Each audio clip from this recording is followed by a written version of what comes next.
আমি আপনাদের সতর্ক করে দিচ্ছি, আপনারা যদি নিজেদের মধ্যে ভেদাভেদ ভুলে একসাথে কাজ না করতে পারেন, নিজেরা যদি কাদা ছোড়াছুড়ি করেন, মারামারি কাটাকাটি করেন, এই দেশ এবং জাতির স্বাধীনতা সার্বভৌমত্ব বিপন্ন হবে।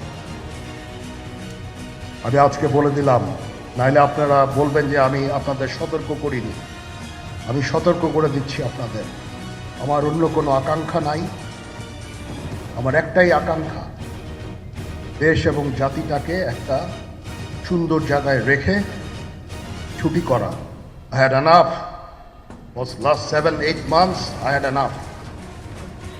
আমি চাই দেশ এবং জাতিকে একটা সুন্দর জায়গায় রেখে আমরা সেনানিবাসে ফেরত আসব। আরেকটা জরুরি বিষয় যেটা আমি ভাবলাম যে আপনাদের সাথে আমি শেয়ার করি, দেশের এই আইন শৃঙ্খলা পরিস্থিতি খারাপের পিছনে কিছু কারণ আছে। প্রথম কারণটা হচ্ছে যে আমরা নিজেরা হানাহানির মধ্যে ব্যস্ত, একজন আরেকজনের বিরুদ্ধে বিষোদ্গারে ব্যস্ত। এটা একটা চমৎকার সুযোগ অপরাধীদের জন্য। যেহেতু আমরা একটা অরাজক পরিস্থিতির মধ্যে বিরাজ করছি, তারা খুব ভালোভাবেই জানে যে এই সময়ে যদি এই সমস্ত অপরাধ করা যায় তাহলে এখান থেকে পরিত্রাণ পাওয়া সম্ভব। সেই কারণে এই অপরাধগুলো হচ্ছে। আমরা যদি সংগঠিত থাকি, একত্রিত থাকি, তাহলে অবশ্যই এটা সম্মিলিতভাবে মোকাবেলা করা সম্ভব হবে। Police, RAB, BGB, DGFI, NSI এগুলো দেশের জন্য অত্যন্ত গুরুত্বপূর্ণ কাজ করেছে অতীতে।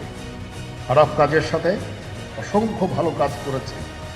আজকে যে দেশের স্থিতিশীলতা, দেশটাকে যে এত বছর স্থিতিশীল রাখা হয়েছে, এটার কারণ হচ্ছে এই সশস্ত্র বাহিনীর বহু সেনা সদস্য, সিভিলিয়ান সবাই মিলে এই অর্গানাইজেশনগুলোকে, অসামরিক সামরিক সবাই মিলে এই অর্গানাইজেশনগুলোকে এফেক্টিভ রেখেছে। সেই জন্য আজকে সুন্দর, এতদিন ধরে আমরা একটা সুন্দর পরিবেশ পেয়েছি।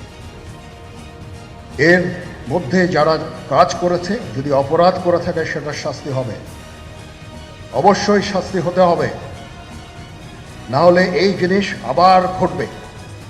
আমরা সেটাকে বন্ধ করতে চাই চিরতরে, কিন্তু তার আগে মনে রাখতে হবে আমরা এমনভাবে কাজটা করব এই সমস্ত অর্গানাইজেশনগুলো যেন আন্ডারমাইন না হয়। আজকে পুলিশ সদস্য কাজ করছে না, একটা বিশাল বড় কারণ হচ্ছে অনেকের বিরুদ্ধে মামলা, অনেকে জেলে।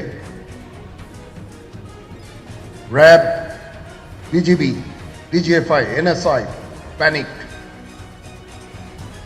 বিভিন্ন দোষারোপ, গুম, খুন ইত্যাদি তদন্ত চলছে। অবশ্যই তদন্ত হবে, দোষীদের বিচারের আওতায় আনতে হবে। এমনভাবে কাজটা করতে হবে যেন এই অর্গানাইজেশনগুলো আন্ডারমাইন না হয়। এই অর্গানাইজেশনগুলোকে যদি আন্ডারমাইন করে আপনারা মনে করেন যে দেশের শান্তি শৃঙ্খলা বিরাজ করবে, সবাই শান্তিতে থাকবেন, সেটা হবে না, সেটা সম্ভব না। আমি আপনাদের পরিষ্কার করে বলে দিচ্ছি,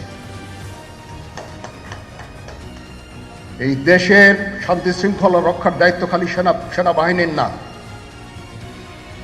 2 লক্ষ পুলিশ আছে, বিজিবি আছে, র্যাব আছে, আনসার বিডিপি আছে, আমার আছে হচ্ছে 30,000 সৈন্য।